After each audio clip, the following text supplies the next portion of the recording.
வணக்கம் மக்களே. பஞ்சமி நற்பவியில் உங்கள் எல்லாரையும் சந்திக்கிறதுல மிக்க மகிழ்ச்சி.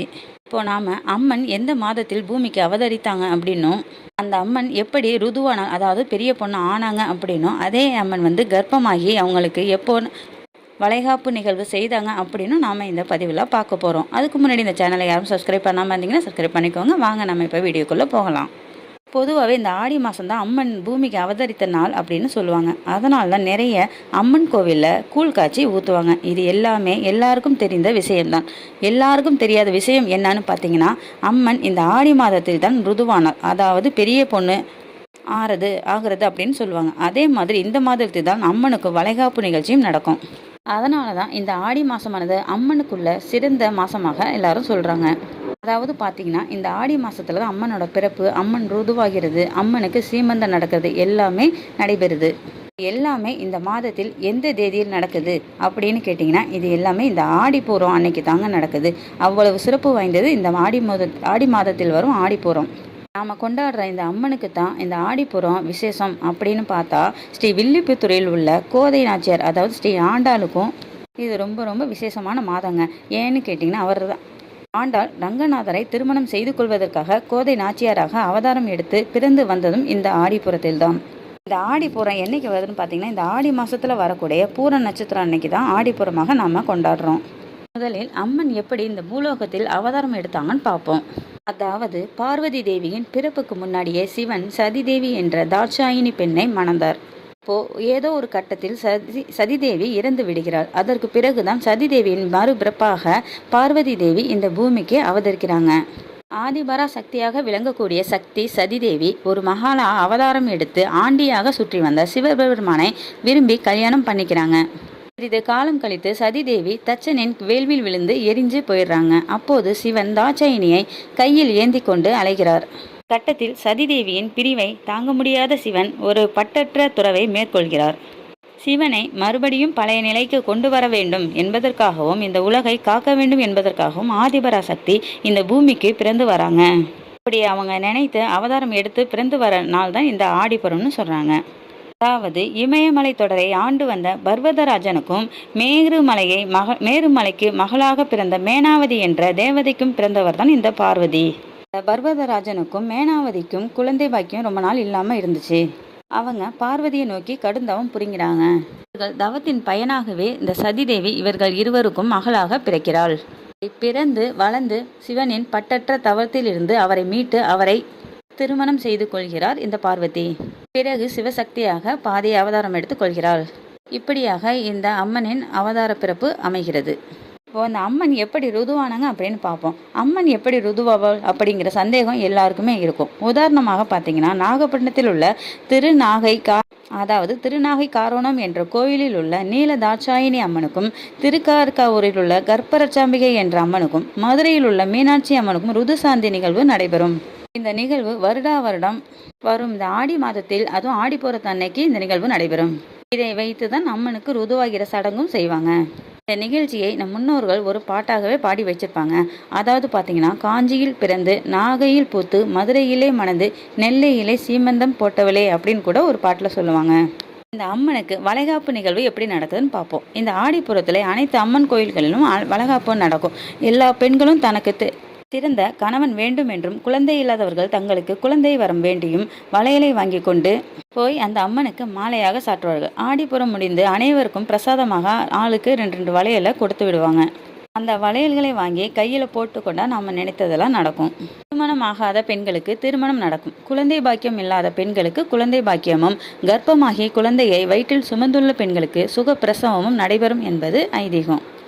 இன்னும் சொல்லப்போனால் அனைத்து கோயில்களிலும் இந்த வளைகாப்பு நிகழ்வு மிக சிறப்பாக கொண்டாடுவார்கள். அதிலும் உதாரணமாக பார்த்தீங்கன்னா, திருநெல்வேலி மாவட்டத்தில் உள்ள காந்திமதி அம்மன் கோயிலில் ஆடிப்புறத்தை 10 நாள் திருவிழாவாக கொண்டாடுவாங்க.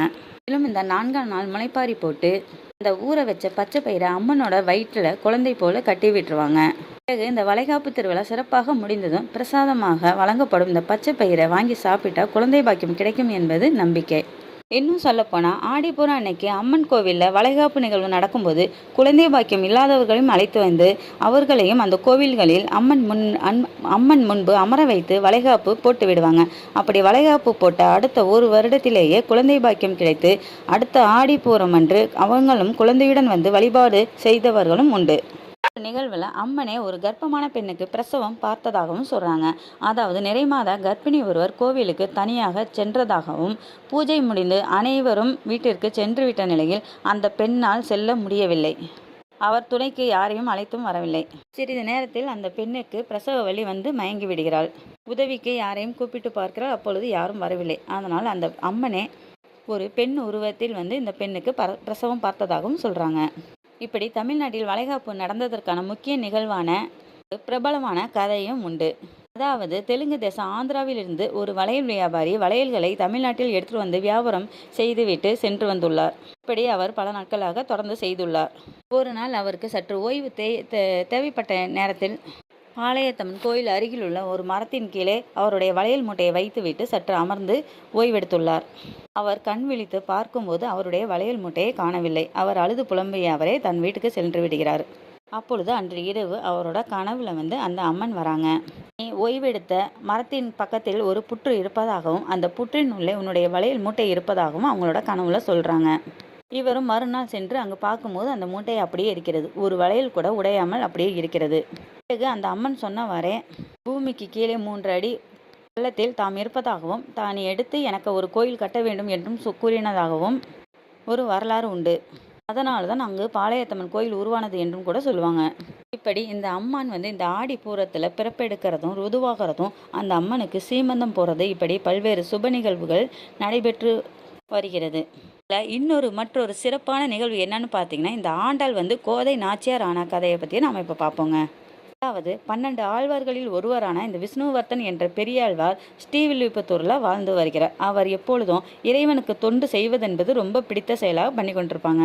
அதாவது அந்த இறைவனை பற்றி பாட்டு பாடுவதும் பூக்களை கொண்டு மாலை கட்டி போடுவதும் அவரோட கோயிலுக்கு பணி செய்து கிடப்பதும் அப்படின்ட்டு 24 மணி நேரமும் அவருக்கு தொண்டு செய்து கிடப்பதே இவரோட பணியாக இருந்தது. ஆனால் அவருக்கு வந்து ரொம்ப நாட்களாகவே குழந்தை பாக்கியம் இல்லாமல் இருந்தது. இதை கண்ட ரங்கநாதர் அவர் தன்னுடைய மனைவியான பூமாதேவியையே இந்த பெரியாழ்வாருக்கு குழந்தையாக பிறக்க வைக்க வேண்டும் என்று எண்ணம் கொண்டார். அப்படியே அந்த அம்மனும் இந்த ஆடிப்பூரம் அன்னைக்கு தான் இந்த பூமாதேவியாக பெரியாழ்வாருக்கு மகளாக கிடைத்தார். நமக்கு மகளாக கிடைத்த இந்த பூமாதேவி அம்மனை பெரியாழ்வார் மிகுந்த சந்தோஷத்துடன் எடுத்து வளர்த்து வந்துள்ளார். இருப்பினும் இவர் வந்து இறைவனுக்கு தொண்டு செய்கிறத விடவே இல்லை.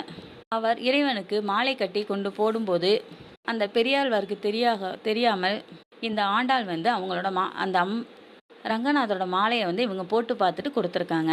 அதே மாதிரி வழக்கம் போல் செஞ்சுக்கிட்டே இருக்கிறது. ஒரு நாள் வந்து பெரியாழ்வார் வந்து ஆண்டாள் வந்து மாலையை கழுத்தில் போட்டதை பார்த்துட்டு அதிர்ச்சி ஆகுறாங்க. இதை பார்த்த பெரியாழ்வார் ஆண்டாளை கண்டித்தும் ரங்கநாதரிடம் மன்னிப்பு கேட்டும் வந்துள்ளார். அன்று இரவு அவரோட கனவுல வந்து ரங்கநாதர் தோன்றி, பெரியாழ்வாரே, உனது மகள் ஆண்டாள்தான் என்னுடைய தேவி. அதனால் இனிமேல் நான் அவள் கழுத்தில் போட்ட மாலையைத்தான் நீங்கள் எனக்கு போட வேண்டும் அப்படின்ட்டு கனவுல வந்து சொல்கிறாங்க. இதை கேட்ட பெரியாழ்வாருக்கு மிகுந்த சந்தோஷம்.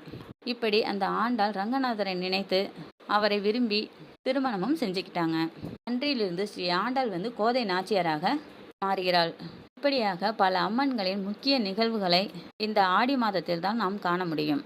அதனால் இப்படி சிறப்பு வாய்ந்த ஆடி மாதத்தை நாமும் அந்த அம்பாளுக்கு தொண்டு செய்வதாலும் பிறருக்கு உதவி செய்வதாலும் நாமும் மிகுந்த பயனை அடைவோம். பஞ்சமி நற்பவி. இந்த பதிவு உங்களுக்கு பிடிச்சிருந்ததுன்னா லைக் பண்ணுங்கள், கமெண்ட் பண்ணுங்கள் அண்ட் ஷேர் பண்ணுங்கள். மீண்டும் நான் அடுத்த ஒரு பதிவில் உங்களை சந்திக்கிற வரை நன்றி, வணக்கம்.